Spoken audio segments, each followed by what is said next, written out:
I want to get back to the question, as, would you completely rule out questioning the legitimacy of this election if we learn that the Russian interference in the election is even deeper than we know now? No, I would not. I would say... You're not going to rule it out? No, I wouldn't rule it out. Welcome back to MTP Daily. That was Hillary Clinton talking to Terry Gross, the host of Fresh Air on NPR, not ruling out questioning the legitimacy of President Trump's victory. Clinton's book tour has thrust her back into the spotlight, and comments like that are going to loom large over Democrats, especially those running for re-election in 2018. Do they embrace her? Do they relitigate potentially the 2016 campaign? Do they move further left, closer to Senator Bernie Sanders and the progressive policies he's pushing on Capitol Hill? Joining me now is Democratic Senator Chris Van Hollen of Maryland. He's also the chairman of the Democratic Senatorial Campaign Committee. Senator, thanks for joining us. Well, let me just ask you about those comments coming out this afternoon. Hillary Clinton in that conversation on NPR. She says she may end up questioning the legitimacy of Donald Trump's presidency and his election. Is that a view that you share? Is that something you think you might end up questioning? No. No, Steve, what I think needs to happen is we need to continue to vigorously pursue the investigation into Russian collaboration with the Trump campaign. That's what the special counsel, Rob Mueller, is doing. That's what's being done on Capitol Hill, although I think we need to accelerate and strengthen that effort. I wish we had an independent commission, but I don't know of anybody questioning the vote count and the fact that President Trump is the president. But these investigations may show wrongdoing in the campaign, and then, you know, Congress will have to decide whether or not there are any actions that should be taken, or the special counsel. So that's the way I see it right now. I am pleased early on you flagged the immediate issue that we're facing here on Capitol Hill, which is a clear and present danger of the Republicans. Yeah, I want to get into that, Senator, and we're going to in 1 second. I just want to ask you one more question here on Hillary Clinton's comments here. Let me ask you this from the standpoint, because I can imagine a Republican listening to what she said today saying, look, in the 2018 midterms, Democrats are running to get back control of Congress.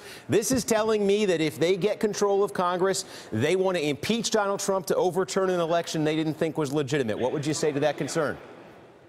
No one is talking about impeachment, or should I say, no one in the Democratic leadership in the House or the Senate is talking about impeachment. What we are talking about is getting to the bottom of what happened, and that's why the special counsel's work is so important. That's why the work on Capitol Hill is so important. Okay, now let's turn to this issue of health care, and we set this up a minute ago. It looks like Republicans would like to take another pass here on this Graham Cassidy bill. We saw that their defections, 3 of them, doomed them last time. You can do the math up there. Tell us, do you think Republicans face the same obstacle, or have they shorn up their internal support here? Well, I think they face the same obstacle, but this is sort of a last-minute effort. So what I worry about is that they're not going to hear the outpouring of opposition that we saw on rounds 1 and rounds 2. This is kind of a sneak attack. And so I just want to ask everybody, stay in the game here, stick with us, make sure you contact your senators, make sure that they do not support this latest effort to try to destroy the Affordable Care Act and really create chaos within our whole health care system. It is a clear and present danger. And you mentioned, too, this seems like a sort of last-minute move here. This didn't seem to be anybody's radar until very recently. Some of our reporting from NBC News here suggests at least a possibility here. The Democrats, I'm just quoting from a story here from one of my colleagues, Democrats' single-payer push, this was announced last week, has also motivated Republicans who realize, quote, their window is closing to get this done. You had 17 senators there, led by Bernie Sanders last week, announcing a push for single payer. Do you think there's a connection between Democrats making that announcement last week and Republicans trying this week? I do not. This has been the Republican effort from the very beginning. The reason they're trying to jam this through right now is they had a ruling from the Senate parliamentarian that in order to pass this with 51 votes, they have to do it before the end of September. That's what's driving their calendar. That's what's driving the last-ditch effort. If we get to October, then they know they need 60 votes, and they know the 48 Democratic senators will make sure that that never happens, that we don't allow them to destroy the Affordable Care Act and the healthcare system. So that's what's motivating the push at this moment.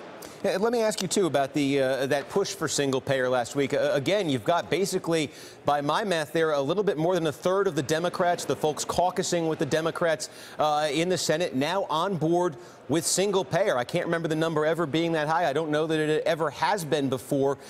To a voter in the 2018 midterm elections who's saying, hey, if I vote for the Democrats, am I going to get single payer? What would you say? Well, first, I would say our priority has to be to defeat this effort to overturn the Affordable Care Act. And Senator Sanders has been very clear that that is priority number one. Number two, I think we need to hear all sorts of ideas about how we continue to expand affordable coverage. We need universal coverage. Our healthcare system is not perfect, and I certainly welcome all the ideas that are out there. At the end of the day, Steve, the Democratic senators in each of these states will talk to their constituents and decide what is best for each of their states. And that is how they will vote, and that is what will guide their decisions. I do wonder, too, if it speaks to this is an issue here with single payer that it highlights, but we've seen it in some other areas. I think the energy that you're seeing among the Democratic base right now, the sort of activist energy. Obviously, this is a presidency. This is a president as a cultural figure, as a political figure who brings out a lot of strong feelings in people. Is that energy, broadly speaking, pushing the Democratic Party to the left?